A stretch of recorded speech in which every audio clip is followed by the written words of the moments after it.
Welcome to channel 18 చూస్తూనే ఉండండి మా ఛానల్ 18 న్యూస్.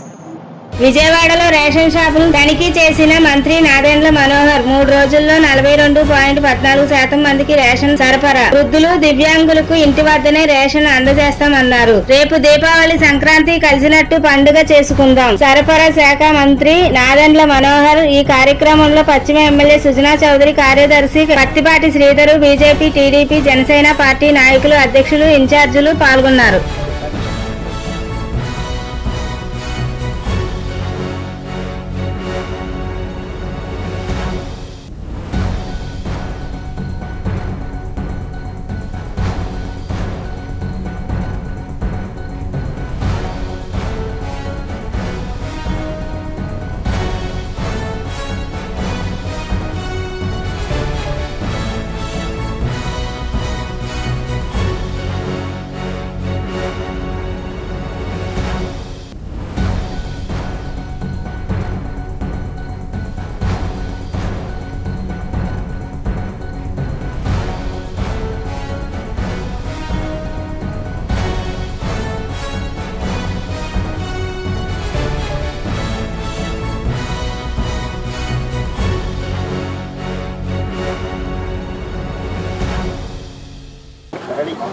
మా కూటమి ప్రభుత్వం ఒక స్పష్టమైన మార్పు తీసుకురావాలనే తపనతోటి మేము చేసిన ఈ కార్యక్రమం ప్రజలందరిలో కూడా ప్రతి జిల్లా నుంచి వస్తున్న సమాచారం, అద్భుతంగా సాగుతున్న ఈ రేషన్ సరఫరా 29,760 షాపుల ద్వారా ఈ కార్యక్రమాన్ని ప్రజలకి మరింత మెరుగైన సేవలు అందించే విధంగా ముందుకు తీసుకెళ్ళగలిగాం.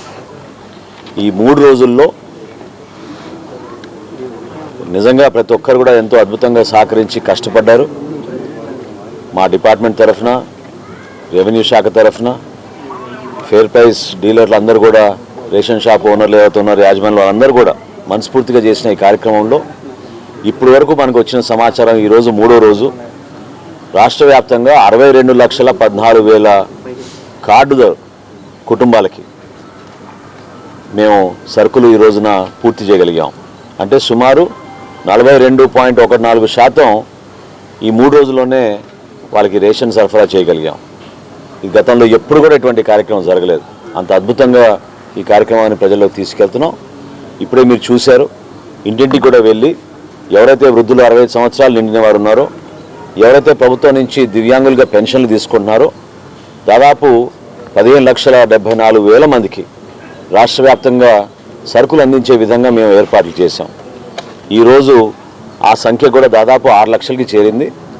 రేపటికల్లా ఇంకొక 6 లక్షలు పూర్తి చేసుకుని ఖచ్చితంగా ఆ కార్యక్రమాన్ని కూడా ప్రజలకి మరింత మెరుగైన సేవలు అందించడానికి మేము చేస్తున్న ఈ కార్యక్రమం చాలా మేలు చేసే విధంగా.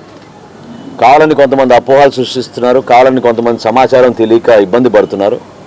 ఎక్కడ కూడా మొదటి రోజు కొంచెం సర్వర్ ఇబ్బంది ఉండింది, టెక్నికల్గా కొన్ని ప్రాబ్లమ్స్ ఉండినాయి. ఎందుకంటే అనేక మంది ఒకేసారి రావడంతో కొన్ని ప్రాంతాల్లో ప్లస్ ఈ ఫోటోలు తీసుకోవడంతో ఇంటర్నెట్ కనెక్టివిటీ కొంచెం తక్కువ ఉండింది కాబట్టి స్థానికంగా కొన్ని ఇబ్బందులు ఎదురయ్యాయి. కానీ ఈరోజు మాత్రం చాలా సజావుగా, స్మూత్గా, ఎక్కడ పొరపాటు లేకుండా ఈ కార్యక్రమం చాలా అద్భుతంగా ప్రజల్లోకి తీసుకెళ్తున్నాం.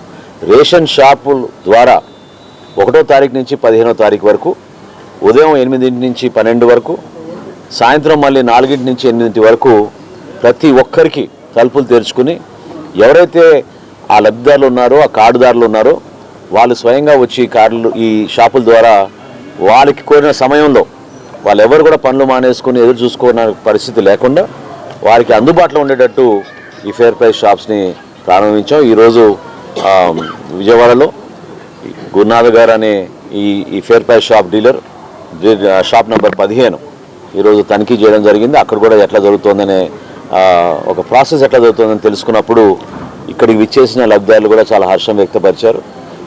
ఈ పాత పద్ధతి ద్వారా ఏంటంటే ఒక ఎస్టాబ్లిష్డ్ వ్యవస్థ ఇది.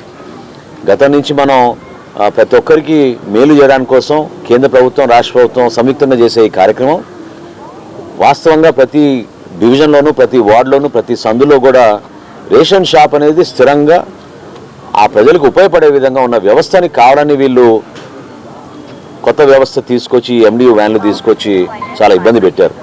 చాలా స్పష్టంగా చేసి చూపించాం. ఇచ్చిన మాట నిలబెట్టుకున్నాం.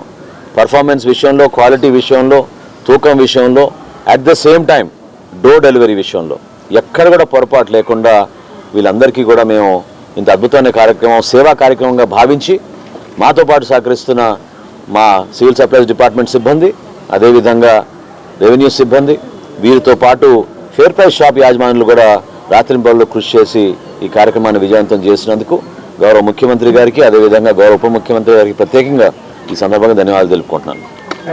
మీరు పెట్టిన ఇబ్బందులు, మీరు ఏ విధంగా సంక్షేమం అనే ఒక అభూత కల్పన చేసుకుంటూ ఇదే మనకి భవిష్యత్తుని మన ప్రజల్లోకి తీసుకెళ్ళగలుగుతాం అనే ఆలోచనతోటి రాజకీయ లబ్ధి కోసం చేసిన కార్యక్రమాల్ని ప్రజలు తిరస్కరించారు. రేపటి రోజున జనసేన పార్టీ రాష్ట్ర వ్యాప్తంగా ఉదయం పూట మేము సంక్రాంతి పండుగ వచ్చిన సందర్భంగా మేము భావించుకుని మా కూటమి ప్రభుత్వం చేసిన విజయాల్ని ప్రజలకి మరొకసారి తెలిపే విధంగా మా వీర మహిళలు చక్కగా ముగ్గులు వేసి అలంకరించి పవన్ కళ్యాణ్ గారు ఎంత కృషి చేసి ఈ కూటమిని కలిసి తీసుకొచ్చే విధంగా మేము పొలిటికల్గానే కాకుండా ఈరోజు ప్రభుత్వంలో ఉండి చేస్తున్న కార్యక్రమాల గురించి వివరించడానికి కోసం అద్భుత కార్యక్రమం చేపట్టాం. అదేవిధంగా ఈ పీడ విరగడై సంవత్సరం పూర్తవుతున్న సందర్భంగా సాయంత్రానికి మేము రిజల్ట్స్ పూర్తిగా డిక్లేర్ అయినాయి కాబట్టి 165 స్థానాల్లో కూటమికి ప్రజలు ఏ విధంగా ఆదరించారో రేపు మరొకసారి మేము ఆ సంతోషాన్ని ప్రజలతో పంచుకుని మేము అంకిత భావంతో రాబోయే రోజుల్లో కూడా కలిసి పనిచేస్తాం. ఏ కార్యక్రమం చేసినా ప్రజలకి మేము మేలు చేసే విధంగా, అదేవిధంగా వ్యవస్థని పటిష్టం చేయడానికి మరింత మెరుగైన సేవలు అందించడానికి కోసం వాడుకుంటాం తప్ప స్వలాభం కోసమో వాళ్ళ ప్రజల కోసం చేస్తున్నామని చెప్పే మాటలకి భిన్నంగా వాళ్ళ స్వార్థం కోసం చేసిన కార్యక్రమాల్ని మాత్రం ఖచ్చితంగా మార్పు తీసుకోవాల్సిన సందర్భం ఉంది. ద్వారా 5 కార్పొరేషన్లకి రిటర్న్ చేసేసాం. ఉచితంగా ఆ లబ్ధిదారులకి ఈ వ్యాన్లు అందిస్తాం. వాళ్ళ లైవ్లీహుడ్స్ ఏవి కూడా చెడిపోవు. వాళ్ళు ఈ వ్యాన్లు దేనికైనా వాడుకోవచ్చు, గూడ్స్ క్యారియర్గా వాడుకోవచ్చు, లేకపోతే స్థానికంగా వాళ్ళకు ఉన్న కొన్ని వ్యాపారాల్లో వాళ్ళు ఉపయోగించుకోవచ్చు. ప్రభుత్వం ఒక పెద్ద మనసుతోటి నిర్ణయం తీసుకుని దాదాపు 185 కోట్ల రూపాయలు మేము బ్యాంకులకే మేమే డైరెక్ట్గా చెల్లించి ఆ వ్యాన్ల లబ్ధిదారులకే మేము తిరిగి తెనాలిలో మాజీ